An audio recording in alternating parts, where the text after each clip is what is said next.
My name's Cerys and I am an ex-Red Balloon pupil, student, and I left about a year ago and I've now just finished my first year in a mainstream college doing a psychology and social science course. And what did you do to prepare yourself for college? So before I went to college I did a lot of looking at like what sort of courses I'd be interested in and sort of what things I'd want to do at college. So then I obviously picked GCSEs that I thought would be beneficial to going into college because there are like requirements you need to go into a college course for certain levels and the amount of GCSEs you do or you have. And obviously I would only be going with 3, so I'd have to do 3 ones that would like relate to the course and I'd get quite high grades to be actually accepted with the less than the minimum requirements. So I picked English and maths because they are needed as the base for every course. But if you don't have them when you start college, you do English and maths while you're there, but you have to have passed one of them. So you'd either do maths or English at the college. And I also picked psychology, and obviously I had to try and aim for a decent enough grade above a pass to be able to show that I'm able to go on to the course. But before I did my GCSEs, I'd obviously got some predicted results, but I hadn't finished them, so I didn't know what I was going to get. I was debating between childcare and psychology courses because with childcare you don't need as high grades as a psychology course. So I went and visited like a lot of different colleges to see what I thought would be the best fit for me. And you know, like distance wise, travel, everything comes into the factors when you're picking what college you want to go to. But also I really wanted to ask the teachers and the staff at the colleges about the support they could offer me before I started there, because if they didn't say what I wanted them to say or things that I like, then obviously it was a bit of a no-go, and it puts you off a little bit when you hear that they're not as supportive as you'd expect or you'd hope. So I applied for different colleges and went and visited loads of them, and I did open days and like days for EHCPs, which were awful and terrifying, but they went so well and I'm so glad I went. And I met loads of people with similar issues and like difficulties within mainstream education as I had, which was really refreshing, meeting people that were similar to you doing the same thing as you, because you don't feel so like you're on your own and you're the only one in that kind of position. And I did a lot of like different events and tours, and I met a lot of different staff before I started there. So I think I went in about 8 times over the summer holidays just to meet some teachers and stuff, and they were all really supportive and really comforting in the college I chose. And then for my particular college, they have a 6-week trial period when you start a course. So in that 6 weeks, if you then decide, you know, oh, this course isn't for me, I want to move to a different one, as long as that course has space, then you literally will get moved straight away. And the good thing they do is that every course across the whole college will do a similar topic, whether that's like nutrition or sports. You'll all do a different element of that within your course. So for psychology, you do like why people eat the things they do or act the way they do around food, and then like the art team would do a lot of like nutrition based art, like food art, and you all have the same topic, so that if you move to a different course, you are, you know, you've learnt just as much as everyone else and you're not any further behind if you move courses. And that trial period's really good to, you know, get a feel of how you feel in your course, the support you're getting, and you know, whether or not you like it. So it really helped. Okay, so what does a week look like at college for you? So most college courses, a week is 3 days, like mine. So I do 9:15 till 4, and that is like your whole day, 3 days a week.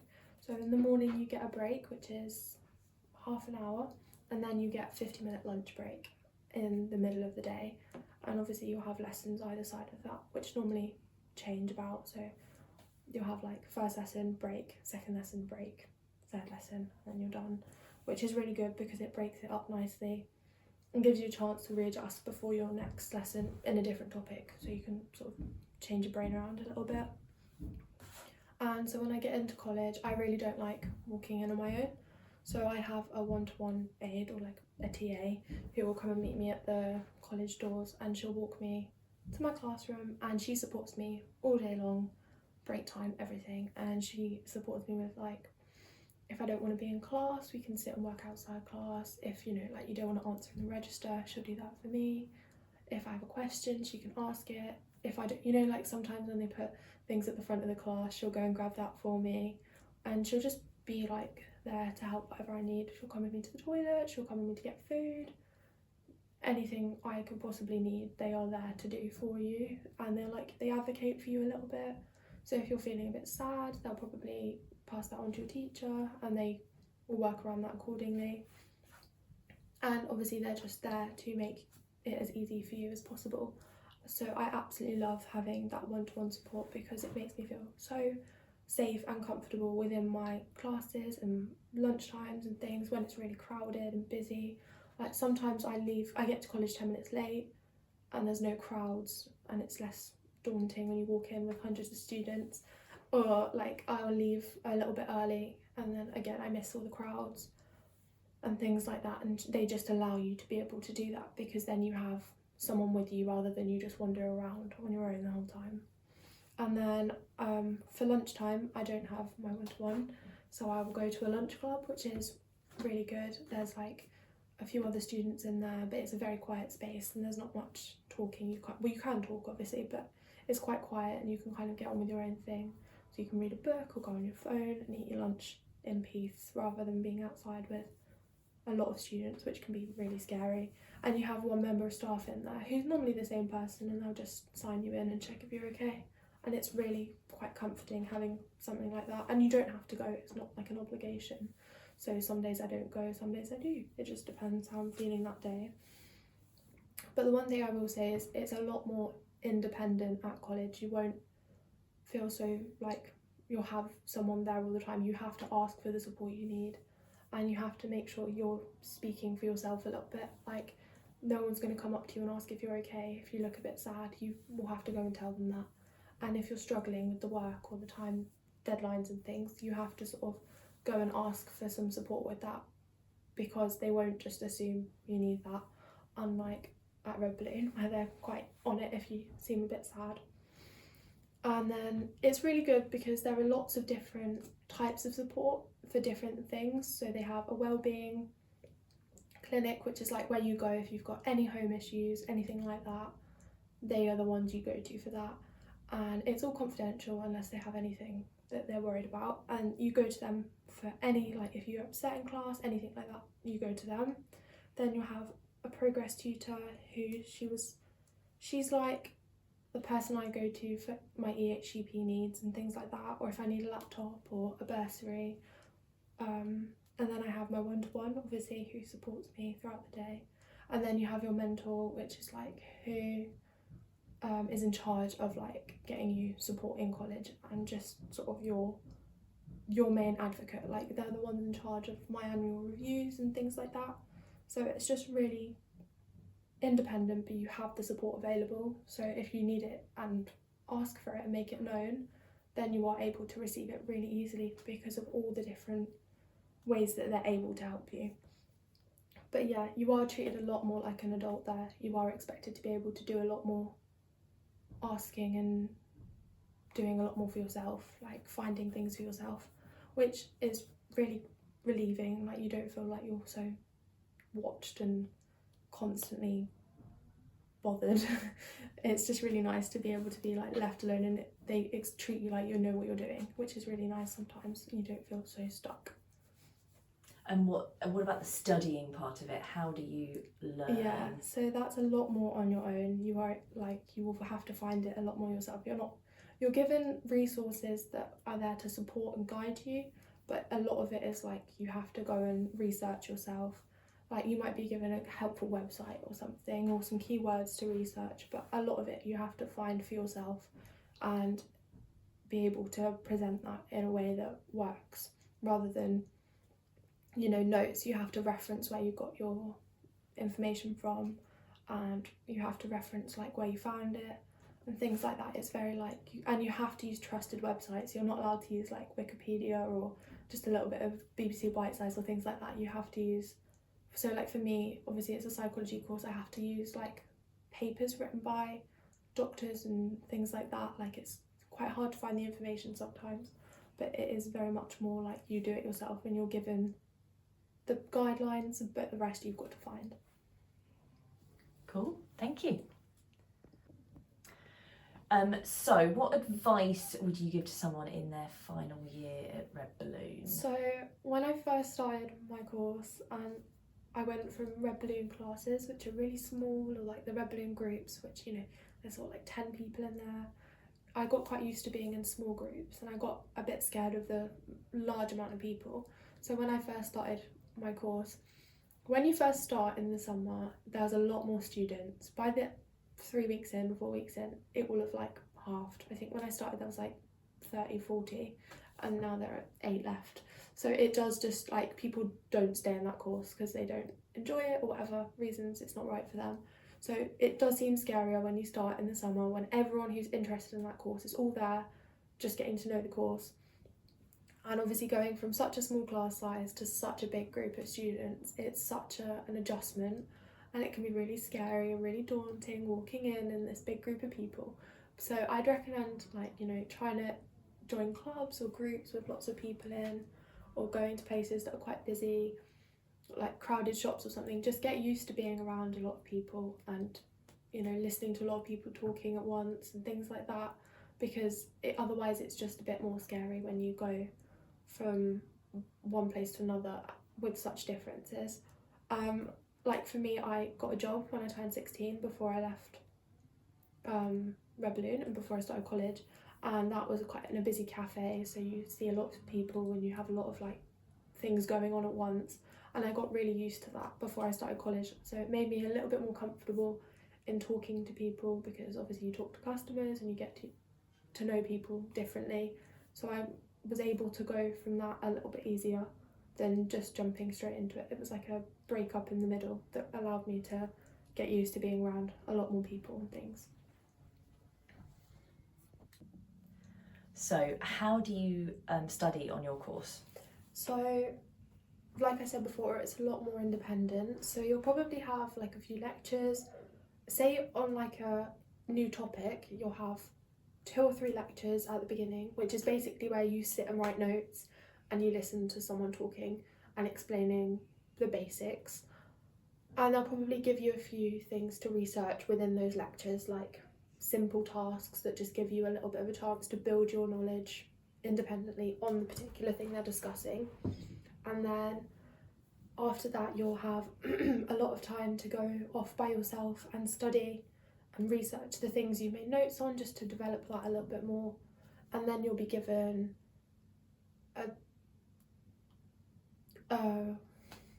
Homework? Yeah, like an assignment, that's the word. So it's an assignment-based course that I do. So you have about every subject, you'll have about 10 assignments, some are more, and they are across the whole year, so they don't overlap with each other. They're quite careful. If you've got one, when you're about halfway through that one, they'll give you another one, and then you'll get halfway through. So it kind of passes on. You're never stuck with like 5 assignments. You're like, oh my god, what do I do? So and then with that, you'll have a pass, a merit, and a distinction. And the pass is quite simple. It's quite easy. Like you'll have been taught that directly. With the merit, it's a little bit more like you've got to do some research, find a little bit more out, develop your pass. And then the distinction's a lot more like what you think, what you've learned, specific studies, things like that. So you have to be able to attempt all of them to be able to get the full grade you could possibly get. But, you know, if you have a fall behind, there are a lot of ways you could just do the passes and get a good grade anyway. But it just depends what you want to do with the grade at the end of your course. If you want to go on to the next course, you kind of got to aim for a lot of merits and things like that. You've got to put in a little bit more effort to be able to get onto the following course. But if you just want a qualification, you know, you can just do the passes, and it's fairly easy if you're just trying to get used to the college and things like that for a first year. But yeah, so you'll have a lot of assignments you have to do yourself, and you'll just you'll get the basics, but you have to develop that yourself, and that's kind of how you study. Very nice. Sounds good. And do you have a library? Yeah, we have 3 libraries. They're across the departments. So one of them is an online library. So you sit and you've got loads of laptops and you can kind of find the information on there. It's a little bit more like a laptop IT room, but it's called the library. And you can read some ebooks on there. And then we've got this other library, which is quite small, and it's all for particular topics. So you can kind of go in and say you're doing art. There's a lot of books on art and things like that. And then the main library, which is across the campus a little bit on the other department, but it's a proper library, so it's really good if you want to study there. Okay, so it's now June, you've got a long holiday in front of you. What are your plans for next year? So for next year I'm continuing my course. So this year I've done a level 2 course, and then next year I'll be doing a level 3, which is a longer course. It's 2 years, and that's a lot more exam based and mixed with coursework, so you kind of do a bit of both. And that is psychology and criminology, but I might always swap to psychology and health science in that 6-week trial period, just depending on how it goes. But yeah, so it's just carried on from this course basically, which is really good because I really found out I enjoyed this course, and after a few weeks I decided, I really wanted to carry it on and do the next one. It was really nice being able to be set up for it, so you're just carrying on from this year rather than just jumping straight into the deep end. And how do you think this next year will be different from the first year you did at college? I feel like next year it's going to be a little bit more pressure because you get a lot more qualifications out of this year, next year. But I think it should be really good, and I think you're probably given a lot more to do rather than like the basics. You'll kind of be cementing your knowledge and your own independent interests rather than a general understanding of all of the topics. You kind of pick which topic you're most interested in that psychology or criminology part, and then you do more on that rather than as a whole. And I think it would just be really good to be able to do a lot more things that specifically interest me. I think that'll be able to allow me to do a lot more for myself. So was this first year sort of an introduction and Yeah, definitely. I definitely found this year as like an introduction or a practice to getting into college, getting used to the support, the teachers and the course. Like if I didn't like it, it was only a year course and I could make decisions after that. Obviously I loved it and I'm carrying on, but it was just very much like getting used to being in the college and doing psychology in a college rather than just jumping straight into the deep end. And have you got any prospects for the further future? Yeah, I want to go to uni. Heart set on the uni that's sort of attached to my college, and they're really good. We've had a lot of talks by them and they're really comforting and supportive as well, and they've really made an effort to make it like you're still getting the support you have at college and you'll still feel very welcome. And it's also a combined uni, so it basically means rather than doing one lecture in the morning, one in the afternoon, 5 days a week, you do 2 days of uni and then the rest of the week you have free to do your coursework or to work or to do whatever you do in your life. And it's just 2 days a week that you go into uni, which I think will be really beneficial for me. Do you have a message for students who are thinking about leaving Red Balloon of the Air? Yeah, so with me, Red Balloon was exactly what I needed when I needed it, and I think I've developed so much from coming here and being able to feel so supported and looked after throughout education, and it allowed me to be ready to go back into my mainstream education, which when I started here would have never thought was possible, made me feel sick. But now the thought of like not being at college doesn't seem real to me. It allowed me to feel so safe and secure and made sure I had the best opportunities to move on from Red Balloon. So with the group sessions and things and going on all the trips, they're so good. You just get to know people, you get to go out, socialise, do all of these things in such a supported way that it feels so safe and comfortable, but you're still branching out, doing all of these things, and they really helped me join back into mainstream and just made it such an easy, smooth way of going back into it, and it really helped.